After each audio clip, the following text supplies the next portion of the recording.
Hello மக்களே! எந்தவித கஷ்டமும் இல்லாம, ஜிம் இல்லாம, ஒர்க் அவுட் இல்லாம நம்ம வீட்லேருந்தே 10 கிலோ குறைச்சிட்டோங்க. 70லேருந்து 60 வந்தாச்சு.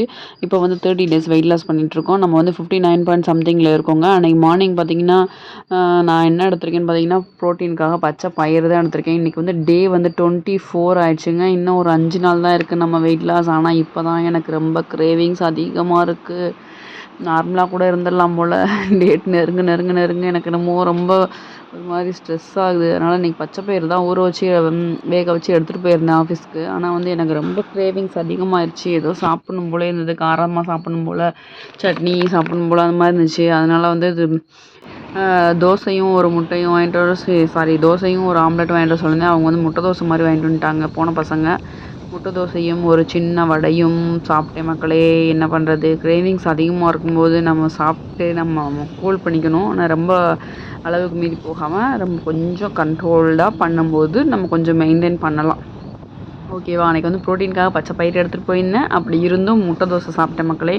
ரொம்ப ஆயில் போடாமல் வாங்கிட்டு வர சொல்லியிருந்தேன். முட்டை தோசை ஒன்றும், அப்புறம் வந்து பார்த்திங்கன்னா நான் ஒரு பருப்பு வடையும் சாப்பிட்டு வந்தேன் மக்களே. ஒரு சின்ன வடை தான். அப்புறம் வந்து அதை சாப்பிட்டு அப்புறம் வந்து லஞ்சுக்கு போகிறதுக்கு முன்னாடியே நான் சொன்னேன்ல, நாள் வந்து எனக்கு டாக்டர் அப்பாயின்மெண்ட் கொடுத்துருந்தாங்க. சவிதா டென்டலில் எனக்கு அப்பாயின்மெண்ட் இருந்தது. அது வந்து இன்றைக்கி தான் வந்து நாள் நேற்று வந்து அப்பாயின்மெண்ட் சொல்லிட்டு பிளான் பண்ணி வச்சுருந்தாங்க. அப்புறம் டாக்டர் வந்து கால் பண்ணிட்டாங்க, நீங்கள் நாளைக்கு வாங்க அப்படின்ட்டு. அதனால தான் நேற்று வீடியோவில் பார்த்துருப்பீங்க, வீட்டிலேருந்து லஞ்சு கட்டி எடுத்துகிட்டு வந்திருந்தாங்க எனக்காக. இன்றைக்கி வந்து எதுவுமே எடுத்துகிட்டு வரல. ஆனால் இன்றைக்கி சரி ஹாஸ்பிட்டல் போக வேண்டிய கட்டாயம் அப்படியே வந்தாச்சு மக்களே. நம்ம வந்து லஞ்ச் சாப்பிட்ற டைமுக்கு நான் லஞ்சு கூட சாப்பிடல.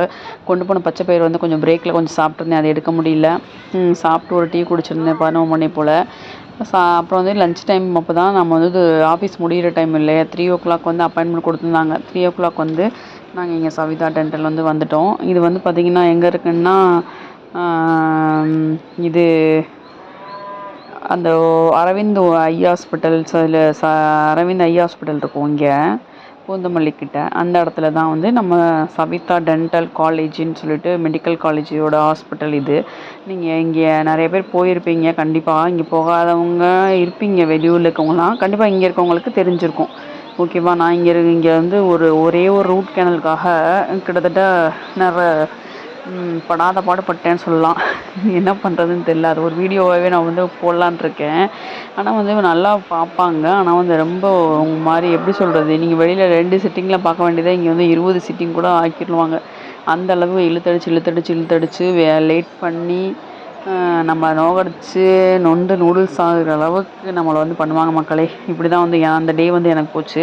அன்றைக்கி வந்து லாஸ்ட் டே வந்து எனக்கு ஒரு கிட்டத்தட்ட நான் நிறைய டைம்ஸ் போயிட்டேன். 15 டைம்ஸ் கிட்டவே இருக்கும்னு வச்சுக்கோங்களேன். ஒரே ஒரு ரூட் கேனலுக்கு அந்த இஷ்யூலாம் நிறையா நான் உங்களுக்கு சொல்கிறேன் அடுத்தடுத்த வீடியோவில். அன்றைக்கி வந்து எனக்கு கேப் வந்து ரெடியாகி வந்திருந்தேன்னு டாக்டர் வந்து கால் பண்ணியிருந்தாங்க. அதனால் எப்படின்னா, அந்த கடகா பல்லுக்கு முந்தின பல், அது வந்து சைஸும் வந்து குட்டி. ஆனால் அவங்களுக்கும் பாவம் ஒர்க் பண்ணுறதுக்கு அவங்களுக்கும் கஷ்டம். அதனால் வந்து அது ரொம்பவே அவங்களையும் எதுவும் சொல்ல முடியல. அப்புறம் வந்து எனக்கு பார்த்த டாக்டர் வந்து அன்றைக்கி அந்த உங்களோட கேப் வந்து ரிசீவ் ஆகிடுச்சு, நீங்கள் வந்துருங்க அன்றைக்கின்னு சொல்லிட்டு, அதுக்கு தான் வந்து நம்மளை லாஸ்ட் சீட்டிங் கால் பண்ணியிருந்தாங்க. சரின்னு அதுக்கு தான் நம்ம வந்து வந்திருக்கோம் மக்களே. என்ன பண்ணுறது. அப்புறம் அதுக்கு வந்துட்டு அந்த ட்ரீட்மெண்ட்லாம் முடிச்சு கிட்டத்தட்ட போகிறதுக்கு எனக்கு ரொம்ப 3 மணி நேரத்துக்கு மேலே ஆயிடுச்சு. என்ன பண்ணுறேன்னே எனக்கு ஒன்றுமே புரியல.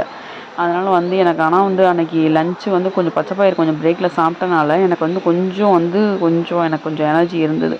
அப்புறம் வந்து நம்ம பல்லுக்குன்னு வரும்போது நம்ம வந்து வெளியில் அவங்க ஃபுட்டே அவங்க எடுத்துகிட்டு வந்திருந்தாலும் நான் வந்து சாப்பிட முடியாது. இப்போ இந்த ஃபோட்டோ அட்டாச் பண்ணியிருக்கேன். நான் முடிச்சு வெளியில் வரும்போது பார்த்திங்கன்னா இருட்டாயிருச்சு. நான் மத்தியானம் 3 மணிக்கு உள்ளே போனது. வெளியில் வரும்போது டைம் கூட இங்கே தெரியும். டைம் நோட் பண்ணிக்கிங்களா, தெரியுதான்னு தெரியல. அதனால் நைட் ஆகிடுச்சு. கிட்டத்தட்ட ஒரு 6:45 7 இருக்கும். வீட்டுக்கு வரும்போது மணி 8:30 மணி ஆயிடுச்சு மக்களே. பாருங்கள், இருட்டாயிடுச்சு. இருட்டாகி லைட்டே போட்டிருப்பாங்க. அந்த பக்கம்லாம் பாருங்கள், உங்களுக்கு கவர் பண்ணியிருக்கேன். பாருங்கள் எவ்வளோ இருட்டாயிடுச்சுன்ட்டு. இந்த மாதிரி தான் ஒரு தடவையும் ட்ரீட்மெண்ட் போகும்போது அவங்க ஒரு டைமிங் வச்சுக்கிறாங்க. ஒரு பேஷண்ட்னா இது பாருங்கள், அரவிந்த் ஐ ஹாஸ்பிட்டல் தெரியுது பாருங்கள், அதுதான் நான் எடுத்திருக்கேன்.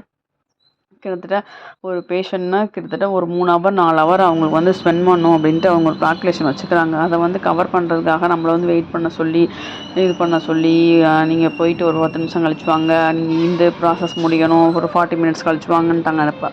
அப்புறம் எல்லாம் ரெடி பண்ணிவிட்டு ஒரு 40 மினிட்ஸ் கழிச்சு இந்த அவங்க ரெடி பண்ண கேப் வந்து நான் வந்து இது கொடுத்துருக்கேன், அதை வந்து வந்த பிறகு தான் நான் வைக்கணும் அப்படி இப்படின்ட்டு நமக்கு நிறையா ப்ராசஸ் சொல்லி கவர் பண்ணி அப்புறம் வந்து அன்றைக்கி ஒரு கும்பிடு போட்டு வரலான்னு சொல்லிட்டு அங்கே உள்ள கோயிலுக்கெலாம் போயிட்டு பட் பக்கத்துலேயே வந்து பார்த்திங்கன்னா வடதிருச்செந்தூர்னு நம்ம முருகர் ரொம்ப ஃபேமஸான முருகன் கோயில் ஒன்று இருக்குது. சவிதா ஹாஸ்பிட்டல்லேருந்து ரைட்டில் கொஞ்சம் ஒரு ஒரு 10 மீட்டர் தூரத்துலேயே இருக்குது சுப்பிரமணியர் கோயில். வடதிருச்செந்தூர் சொல்லுவாங்க. ரொம்ப வந்து ஃபேமஸான கோயில்னாங்க. ஆனால் நான் போனதில்லை. நான் வந்து வேண்டிகிட்டு வந்தேன் சீக்கிரம் முடிஞ்சிடணுன்ட்டு. முடிச்சு நல்லா சென்று அங்கே போயிட்டு எனக்கு வந்து அங்கே தான் வந்து பஞ்சாமிர்தம் கொடுத்துருந்தாங்க, லெமன் ரைஸ் கொடுத்துருந்தாங்க. அதையே சாப்பிட்டேன் மதியானத்துக்கு. மதியானம் சாப்பாடு வந்து ரைஸ் சாப்பிடுறதுனால வீட்டில் வந்து டின்னராக இதை முடிச்சுட்டேன் மக்களே. இப்படி தான் அந்த டே வந்து போச்சு மக்களே.